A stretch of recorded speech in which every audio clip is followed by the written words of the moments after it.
SOL Algebra 2 11.b, finding z-scores and changing them to percentages. The vocab is the mean, which is represented by the U right there. And the standard deviation is represented by a circle with a line on top like that. Number on the bell curve is represented by x. Z-score is represented by this equation. Z is equal to x minus the mean over standard deviation. The z-score chart is used whenever you finish the equation you're left with a number. Say if that number was 1.222, then you'd go to the left column, go all the way down to 1.2, and then for your hundredths place you go to 2. So you go to the right row, which is all the way on top, that's added in yellow, and go to 0.02. So you go all the way down to where 1.2 was on that column, and you'd find 0.8888. To change that to a percentage, all you'd have to do is move it 2 decimal places to get 88.88%.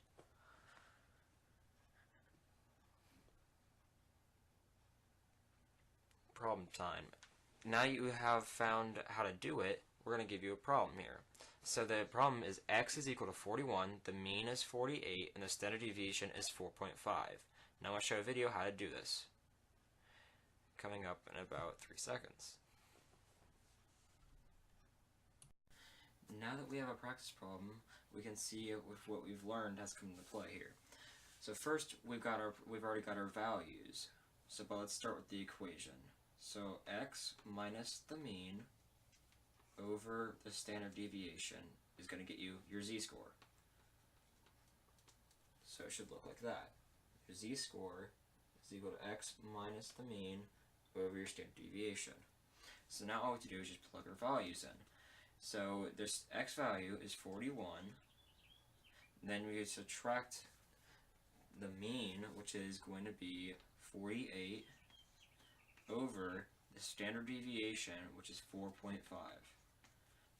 Now that we have that, it should set up like this. Okay, so all we have to do now is just solve it. So 41 minus 48 is negative 7 over 4.5. And now if we plug that into our calculator, plug that in, we'll get negative 7 divided by 4.5. We'll get negative 1.5556. Okay, so now we have that right there. Gotta focus in. Alright, well, it says that. But now we have that, we put that down here, 0.5556. So we have that right there.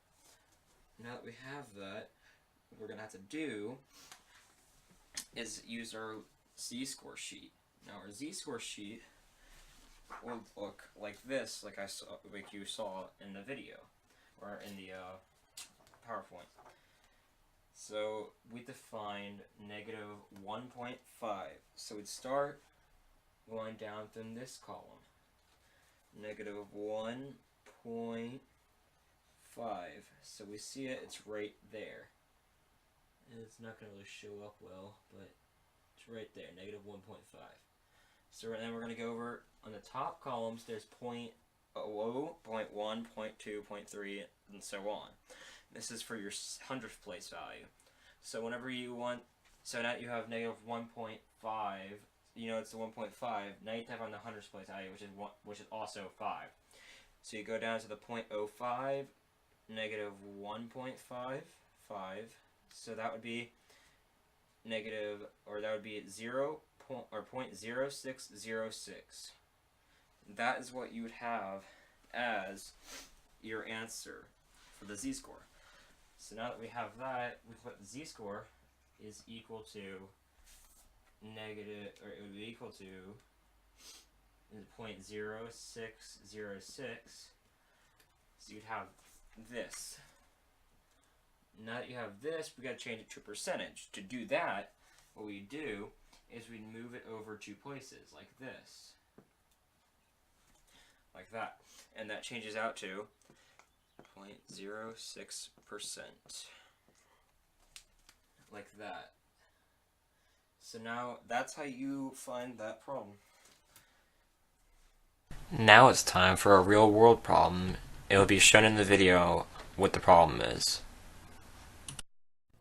now that we know how to do this type of problem, we can apply it to a real-world problem. So, we're given this problem here. At a company, the data set containing the ages of applicants for a particular job was normally distributed. The mean of the applicants was 30 years old, and the standard deviation of the data set was 3.5 years. What's the closest to the percentage of applicants that were 21 years old or younger? So now what we have to do is, first step is define your values in the word problem. So we're going to find the mean, the standard deviation, and the number on the bell curve. So the first problem, we can find the mean first. So we're reading through this, and it says the mean was the applicant, the mean of the age of the applicants was 30 years old. So we're going to just underline that. 30 years old. So now we know that's the mean.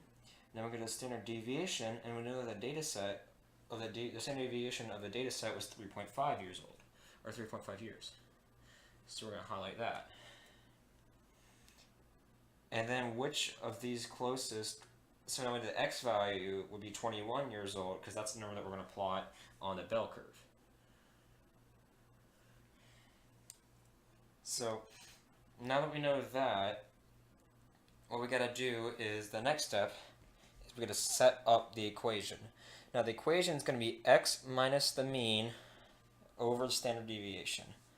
So the x value would be the number you put on the curve, so it's a number. So you would have 21 minus 30 over 3.5. Next is to solve the equation. What we're going to do here is we're going to do negative 9 over 3.5, and that will come out to negative 2.57. We're going to round to the hundredth place. So now that you did that, we're going to find the z-score.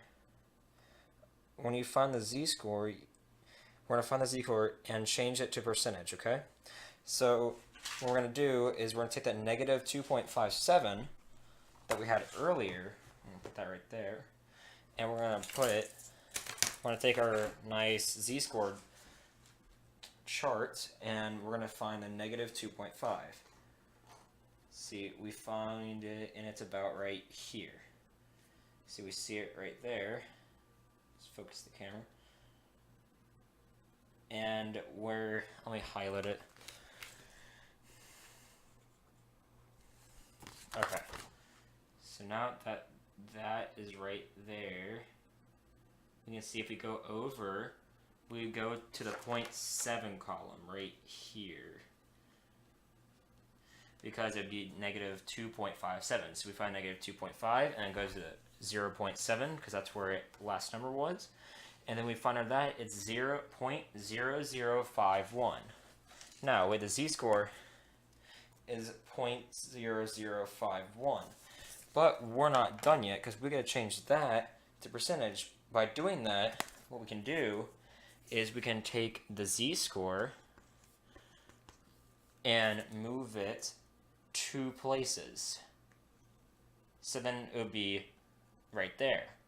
So then that becomes percentage, so it would be 0.51%. And then that would be your answer for the problem. That's how you do that problem, and I'll see you guys later. Bye.